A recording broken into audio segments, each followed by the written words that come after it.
اچھا ایک اور چیز جو پریزاد میں نے ایک ایپیسوڈ فالو کی ہے، یہ نیگیٹو سوال نہیں ہے، میرے دیکھنے میں لاجیکل سا سوال ہے. جو پریزاد کا سفر اس ڈرامے میں دکھایا گیا وہ پریکٹیکل زندگی سے کوئی لینا دینا نہیں ہے اس کا.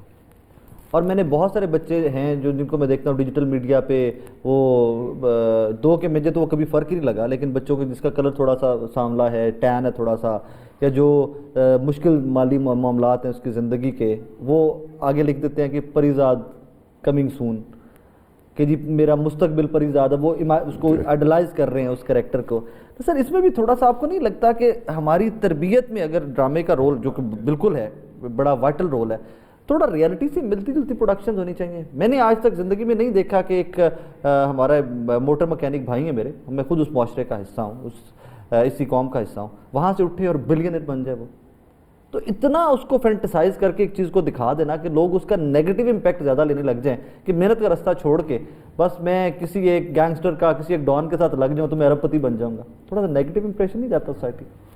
جی بالکل. ابھی تک ہاشم ندیم صاحب کی یہی تو ایک ادبی قد ہے کہ ابھی تک انہوں نے پوری قوم کے خواب، حسرتیں، آرزویں اسکرین پہ دکھا رہے ہیں اور لوگ دیکھ رہے ہیں. واہ واہ واہ واہ. لوگ لکھ رہے ہیں کہ جی یا اللہ ہمیں بھی ایک سیٹ بہروز کریم عطا فرما.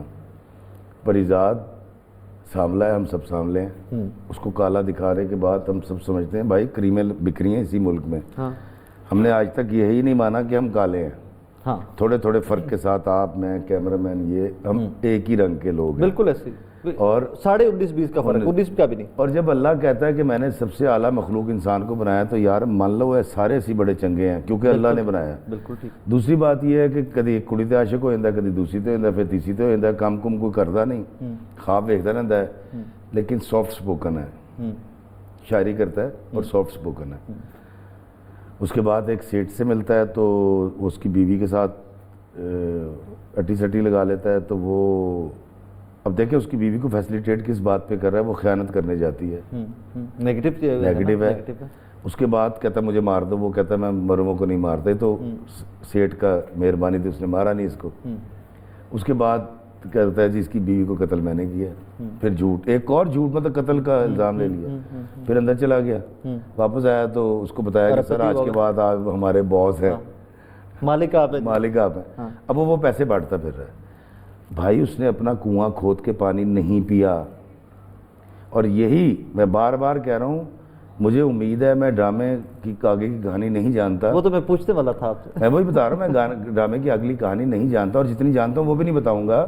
لیکن ایک بات میں آپ کو بتا دوں سر، ہاشم ندیم جیسا شخص، اور سبق کا موز ہے اینڈ مجھے نہیں پتا، یہ پوچھ رہا ہوں، میں ڈیٹیل بھی نہیں پوچھ رہا. وہ تو سب کا ہوتا ہے، سبق کا موز تو سب کا وائنڈ اپ ہوتا ہے. صرف یہی رہنا ہو کہ پریزاد سارا کچھ بیچ باٹ کے دبئی شفٹ ہو گیا، لنڈن چلا گیا، وہاں جا کے اپارٹمنٹ لے لیا، پریزاد باقی زندگی وہاں گزارے گا. یہ بڑا نیگیٹو امپیکٹ اس کا جائے گا. نہیں دیکھیں میں آپ کو بتاتا ہوں، افسانے اس میں ناول میں تو یہ ہوا تھا کہ مر گیا تھا.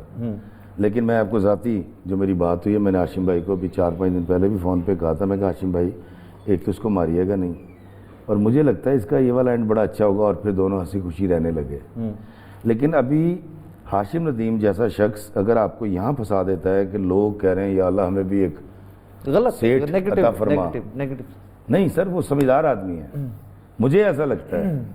اور میں بالکل بحیثیت رائٹر یہ بات کر رہا ہوں، مجھے اسکرپٹ کا نہیں پتا، یہ ہم ٹی وی والے بھی جانتے ہیں. سر وہ اس شراب سے نکالے گا آپ کو. ہاں نکالنا چاہیے. اس خواب کو توڑے گا کہ وہ اتنا بڑا آدمی ہے سر، چھوٹا آدمی نہیں ہے وہ.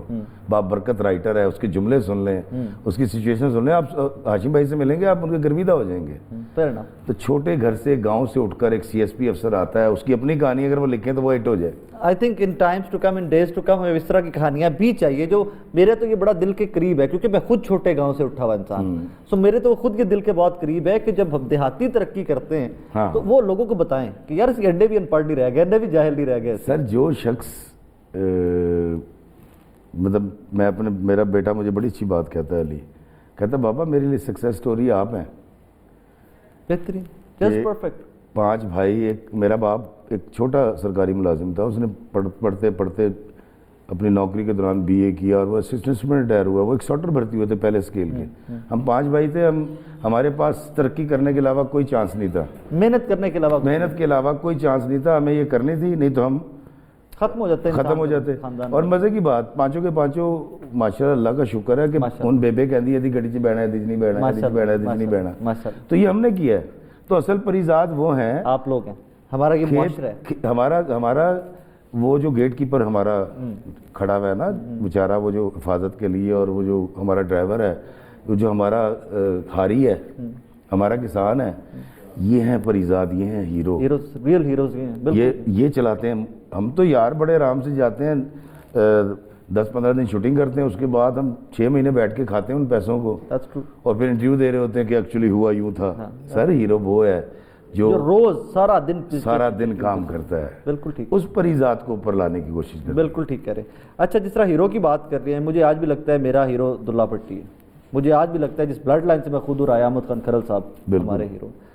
ارطغرل کی میں کیا ضرورت پڑ گئی تھی؟ بے روزگار کرنا تھا لوگوں کو، کیا پرائیویٹ ہماری اپنی پروڈکشن کی مت مارنی تھی پاکستان؟ ہاں، آپ نے بڑی اچھی بات کی جی. جب سے ارطغرل چل رہا ہے، اور چل بھی سرکاری ٹی وی پہ رہا ہے، تو وہ جو تقریباً اگر 6-7 جو پروڈکشن ہوتی تھی ویک کی، 7 پروڈکشن کا ہوتا ہے، 7 پروڈیوسر مر گئے، 7 ڈائریکٹر مر گئے، 7 رائٹر مر گئے، اور ڈھیر سارے ایکٹر مر گئے بیچارے. تو باقی ارطغرل، اور میں آپ کو بتا دیتا ہوں جی، اس میں کوئی بری بات نہیں ہے. میں جب ترکی گیا تو آخری دن واپسی سے 1 دن پہلے میرے پاس چوائس تھی، اور میرے دوست ہیں کیا نام ہے، عباسی صاحب، مصور عباسی، انہوں نے مجھے کہا کہ وہ میں نے گاڑی کہہ دی ہے صبح فجر کے وقت آپ برسا اور وہاں چلے جائیے گا عثمان اور ارطغرل کے. تو میں نے ان سے کہا جی وہ کیوں جاؤں؟ انہوں نے کہا جی وہ بڑا ہٹے ڈرامہ. میں کہا جی پہلی بات تو یہ میں اس کا ایک بھی کلپ نہیں دیکھا. دوسرا وہ میرے ہیرو نہیں ہے. فیر انف. تو میرا ہیرو تو میں پھر وہی کہوں گا، کھرل صاحب اور وہ دلہ بھٹی میرے ہیرو، میرے یہاں کے ہیرو ہیں. میرا ارطغرل سے بڑا ہیرو وہ ہے جو ابھی جس نے مجھے گیٹ پہ سلام کیا. بالکل ہے، میں اس کا شکر گزار ہوں. جہاں میں گاڑی پارک کر کے آؤں اس نے مجھے اٹھ کے کہا کمالی صاحب میرا ہیرو وہ ہے. سر میرے اپنے ہیرو ہونے چاہیے میرے خطے کے، اس خطے کے جہاں میں رہتا ہوں، جس کی مٹی سے ہوں. تو میں نہیں گیا تھا. آپ وہ آخری دن دیکھ لیں، میں اور علی میرا بیٹا تھے، میں ارطغرل کے نہیں گیا.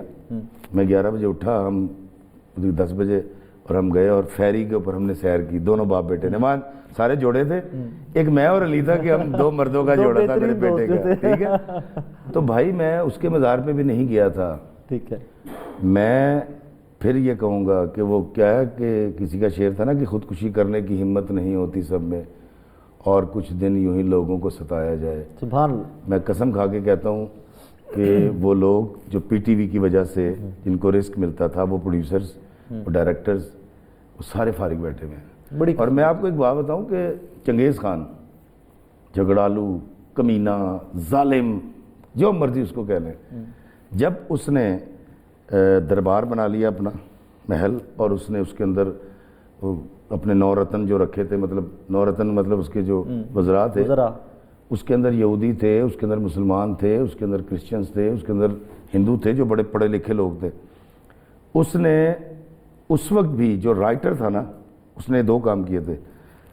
جو رائٹر اس کے حق میں لکھتا تھا، اس کو اگر 10 لاکھ روپے دیتا ہے نا، مثال دے رہا ہوں سال کا، تو اس کو کہتا میرے حق میں لکھ، اور 10 لاکھ دیا. دوسرا رائٹر جو اس کے خلاف اس کو لگتا تھا لکھے گا، وہ اس کو ڈبل دیتا. نہیں پیسے اتنے ہی دیتا تھا. کہتا تھا تو نے لکھنا نہیں ہے، بیٹر ہے.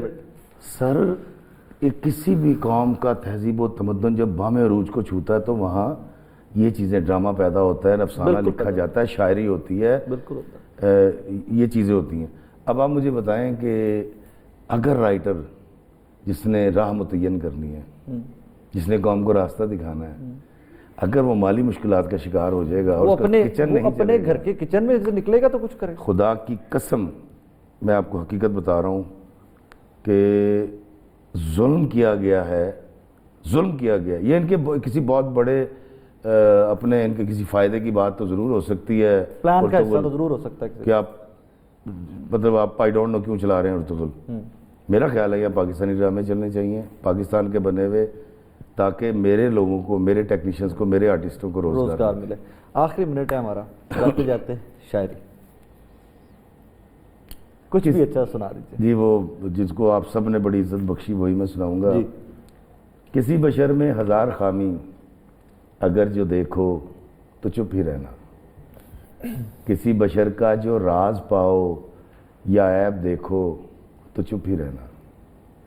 اگر منادی کو لوگ آئیں، تمہیں قریدیں، تمہیں منائیں، تمہاری ہستی کے گیت گائیں، تمہیں کہیں کہ بشر میں دیکھی برائیوں کو بیان کر دو تو چپ ہی رہنا. جواز یہ ہے، دلیل یہ ہے، ضعیف لمحوں کی لغزشوں کو، حرام نعتوں کی قربتوں کو، ہماری ساری خباثتوں کو، ہماری ساری حماقتوں کو وہ جانتا ہے، وہ دیکھتا ہے، مگر وہ چپ ہے. اگر وہ چپ ہے تو میری مانو وہ کہہ رہا ہے کہ چپ ہی رہنا.